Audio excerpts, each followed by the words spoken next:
जादू और अफसाने की इस दुनिया में जहां ख्वाब रोशनी बनकर जगमगाते हैं और कहानियां दिलों में सदियों तक सांस लेती रहती है।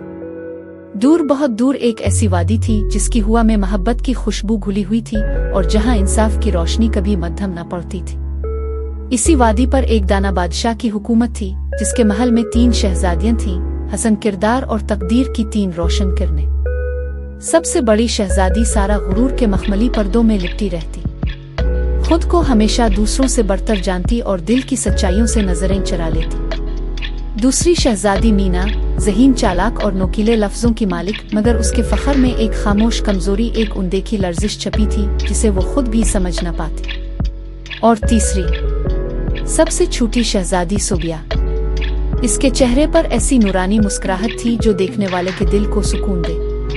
नरमी, नेकी और खुदा की मोहब्बत इसके औसाफ थे और यही औसाफ इसे अपनी दोनों बहनों से यकसर मुख्तलिफ बना देते थे। बादशाह ने तीनों बेटियों की मंगी 3 हमसाया सल्तनतों के शहजादों से कर दी। शहजादा सुहेल लालच और गुरूर का पैकर सारा का हम राकब बना। शहजादा अहमद हसद और खुद पसंदी में गनेरा हुआ मीना का मुकद्दर ठहरा। और नेक सीरत शहजादा हमजा नर्म दिल, बहादुर और सच्चा सोबिया का हमसफर करार पाया। एक रोशन सुबह जब आफताब की किरणें नीली झील के पानी में चांदी के पिघले हुए कतरे बनकर चमक रही थीं, बादशाह अपनी बेटियों और होने वाले दामादों के साथ सैर को निकला। इसी लम्हे एक फकीर फटे पुराने लिबास में लरसते कदमों के साथ आगे बढ़ा। इसकी आवाज में भूख की कपकपाहट और दुख की नमी थी। खुदा के नाम पर कुछ दे दो, कई दिनों से भूखा हूँ। लेकिन जवाब में बड़े शहजादे ने इसे हिकारत से धुतकार दिया, हिट जा हमारे रास्ते से, और इसे ऐसा धक्का दिया कि फकीर जमीन पर जा गिरा, सर पत्थर से टकरा गया।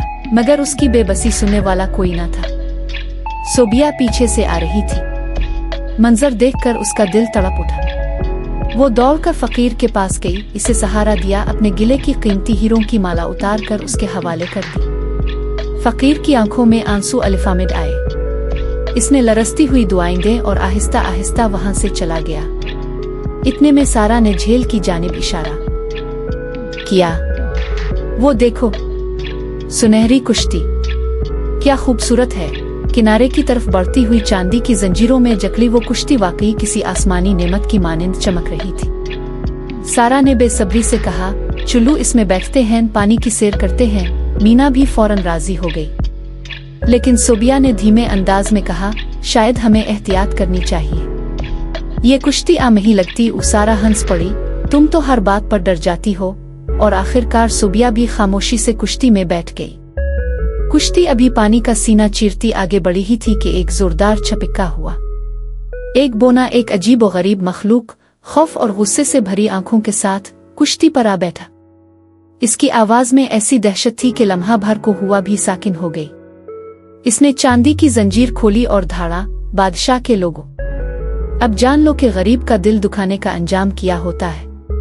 तुम में से एक, सिर्फ एक नेक है, सबसे छोटी शहजादी, वो बच जाएगी, मगर बाकी अपने अंजाम से नहीं बच सकती। कुश्ती को एक अनदेखे तूफान ने झंझोड़ा और लम्हों में इसे झील के दूसरे किनारे पहुंचा दिया।